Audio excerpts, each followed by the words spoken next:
Olá pessoal, tudo bem?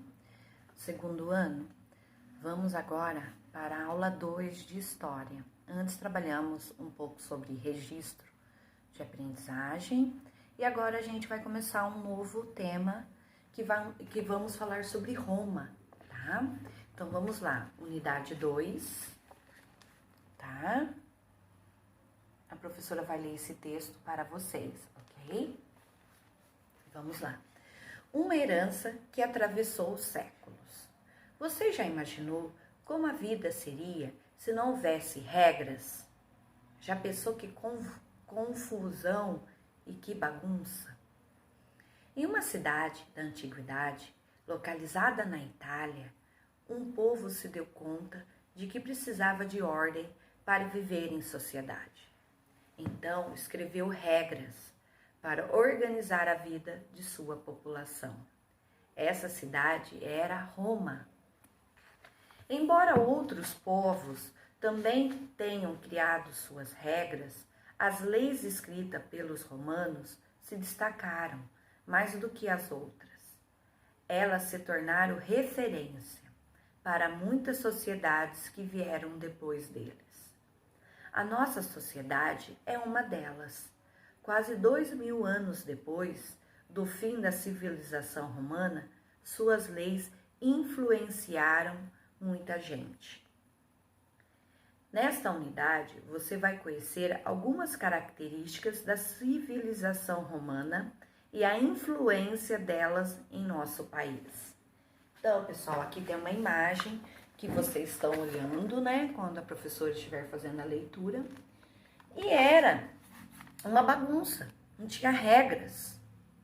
Só que o povo se deu conta que precisava ter regras para poder se conviver em sociedade, para ter respeito, para ter paciência, para saber fazer o que é certo e errado. Então eles necessitavam de regras.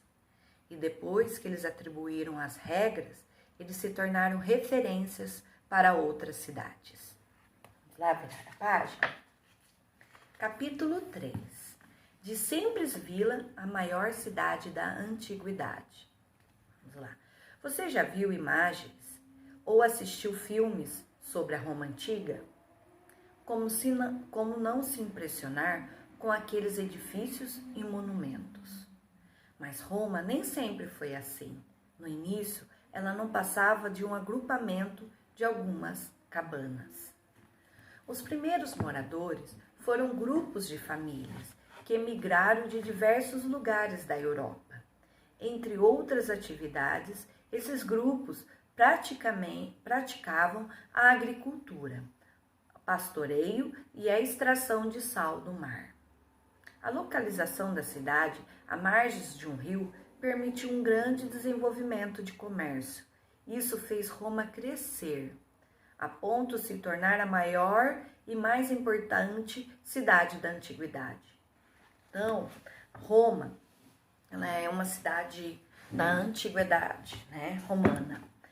E ela, antes de se tornar uma cidade muito grande, ela era uma cidade com cabanas, né? O pessoal vivia em cabanas. E depois Roma foi crescendo pelo seu desenvolvimento, pelo seu comércio, tinha um rio que passavam, né, perto da cidade, e Roma foi só crescendo. E ela ficou famosa pelos seus monumentos, né? E acabou ficando uma enorme cidade, uma civilização grande, com referências, com regras, ok? E se tornando o maior e mais importante cidade com comércio, ok? Aqui na imagem que vocês estão olhando, é a imagem de Roma, é uma maquete de Roma. Olha o Coliseu aqui, tá? Então, Roma se tornou referência, não só para as outras cidades, para nós aqui também, tá? Vamos lá. Agora eu vou ler uma lenda. Existe uma lenda em Roma. Não sabe se é verdade, mas essa lenda existe e é contada, tá? Vamos lá? Por trás da lenda. Havia outro motivo que explicava o crescimento da cidade. O povo romano era um povo briguento. Eles gostavam de batalhar contra as cidades vizinhas e conquistarem muito delas.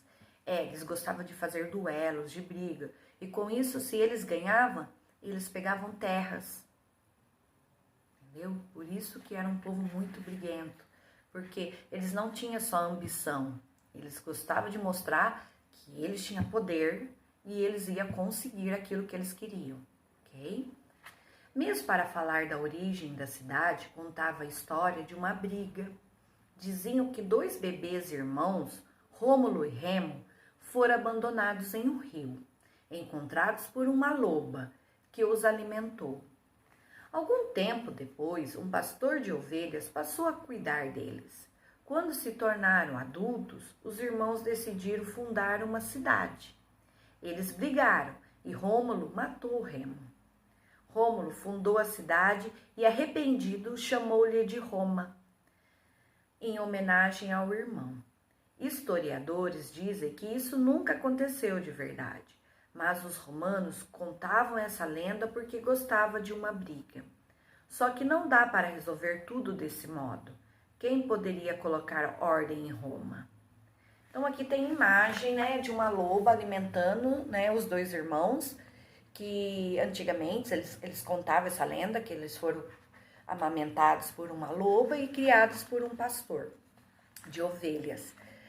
E só que muitos historiadores falam que essa lenda não existiu, mas os romanos gostam de contar essa história, né? Usar como referência, né? Então vamos lá. Numa Pompílio, e a importância das regras. O primeiro governante a criar regras para acalmar os ânimos do povo romano foi Numa Pompílio. Segundo o historiador romano Plutarco, Numa foi um rei muito sábio e importante para Roma. Quem o escolheu para governar foram os senadores da cidade. De início, Numa não queria aceitar, pois tinha medo de desafio. Mas um grupo formado por seu pai e outros familiares conseguiu convencê-lo a assumir o trono. Afinal, ele tinha um dever a cumprir.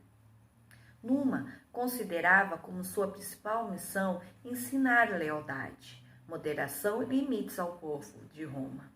Por isso, durante seu reinado, ele se esforçou para que os romanos adotassem atitudes dignas, como tratar os inimigos com generosidade, cumprir as leis e respeitar a prosperidade do outro. E respeitar também a vida dos outros. Assim, Numa, ele não queria aceitar ser governante de Roma, mas os senadores e seu pai, tanto conversar com ele acabou aceitando ser governador. Mas para isso, ele teve que mudar. Ele mudou algumas regras, ele ensinou o povo a ser mais generoso, ele ensinou o povo a respeitar as propriedades dos outros, não querer lutar já para ganhar as terras, que era assim antigamente. Não, Numa foi ensinando. E isso se tornou uma civilização muito importante, que foi Roma, ok? Até mais, pessoal, ó, tem um link no planejamento que conta a historinha, tá, de Roma e dos irmãos gêmeos, tá? É muito legal vocês assistirem essa historinha. E tem uma atividadezinha aí de 7 erros sobre o Coliseu. Vocês fazem, depois vocês me encaminhem. E que essa historinha seja muito, assim, gostosa para vocês, que vocês podem aprender cada vez mais, tá bom? Um beijão da professora, até mais.